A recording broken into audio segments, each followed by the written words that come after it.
Hi అండి అందరికీ welcome to healthy and tasty recipes. ఈరోజు మనం చేసుకోబోయే రెసిపీ వచ్చేసి బీరకాయ టమాటా చట్నీ. బీరకాయ అనగానే పాలు పోసి వండడము, ఎగ్స్ వేస్ట్ చేయడము చేస్తుంటాము, కానీ ఈసారి మనం పచ్చడి చేసుకుందాము. ముందుగా ఈ రెసిపీకి కావాల్సినవి: ధనియాలు 1.5 టేబుల్ స్పూన్, జీలకర్ర 1 టీ స్పూన్, పల్లీలు 2 టేబుల్ స్పూన్స్, వెల్లుల్లి రెబ్బలు 10, పచ్చిమిర్చి 15, బీరకాయలు 1/2 కేజీ, పండిన టమాటాలు 3, ఉల్లిపాయలు మీడియం సైజు 1, పసుపు, ఉప్పు, చింతపండు, తాలింపులు, ఆయిల్ సరిపడా. ముందుగా బీరకాయలు, టమాటాలు, ఉల్లిపాయల్ని ముక్కలుగా కట్ చేసుకోవాలి. తర్వాత స్టవ్ పైన బాండీ పెట్టుకొని 2 టేబుల్ స్పూన్ల ఆయిల్ వేసుకొని ధనియాలు, జీలకర్ర వేసి దోరగా వేయించుకోవాలి.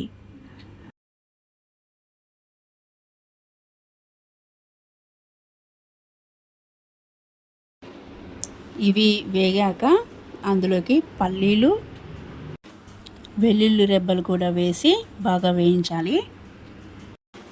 పల్లీలు వేగాక పచ్చిమిర్చి కూడా వేసి బాగా వేయించుకొని స్టవ్ ఆఫ్ చేసుకోవాలి. వీటన్నింటినీ చల్లారబెట్టుకొని చిన్న మిక్సీ జార్లో వేసుకొని రెడీ చేసుకోవాలి. మళ్ళీ అది బండిని పెట్టుకొని 2 టేబుల్ స్పూన్ల ఆయిల్ వేసుకొని కట్ చేసుకొని పెట్టుకుని ఉన్న బీరకాయ ముక్కల్ని వేసి చక్కగా మగ్గించుకోవాలి. ఒక పావు గంట టైం పడుతుంది. ఇవన్నీ మగ్గాక ఉల్లిపాయ ముక్కలు,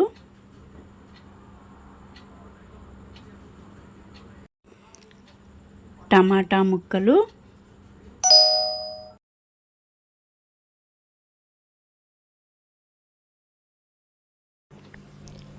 హాఫ్ స్పూను పసుపు, రుచికి సరిపడా సాల్ట్ వేసి చింతపండు వేసుకొని టమాటా ముక్కలు మెత్తగా అయ్యేంత వరకు ఉడికించుకోవాలి.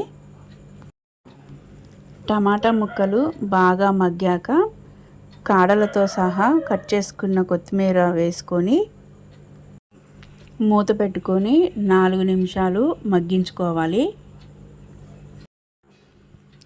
తర్వాత ఒక ప్లేట్లోకి ట్రాన్స్ఫర్ చేసి చల్లారబెట్టాలి.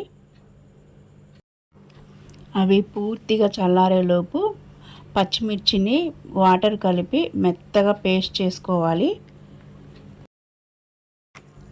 ఈ పేస్ట్లోకి బీరకాయ ముక్కలు కలిపి మళ్ళీ మిక్సీ పట్టుకోవాలి. ఈ టైంలో రోలు అందుబాటులో ఉంటే ఈ పేస్టు, బీరకాయ ముక్కలు రోట్లో దంచుకుంటే మీకు డబల్ టేస్ట్ వస్తుంది. తాలింపులు వేసుకోవాలి. అవి వేగాక స్టవ్ ఆఫ్ చేసుకొని ఎండుమిర్చి, కరివేపాకు వేసి దింపేసేయాలి. చట్నీలో ఈ తాలింపులు కలుపుకొని కొత్తిమీర వేసి గార్నిష్ చేసుకోవాలి. అంతేనండి, అదిరిపోయే బీరకాయ టమాటా చట్నీ రెడీ. నా వీడియో కనుక మీకు నచ్చినట్లయితే ప్లీజ్ నా ఛానల్ని సబ్స్క్రైబ్ చేసి లైక్ చేయండి, షేర్ చేయండి, సపోర్ట్ చేయండి. మరిన్ని రెసిపీస్తో మళ్ళీ కలుద్దాం.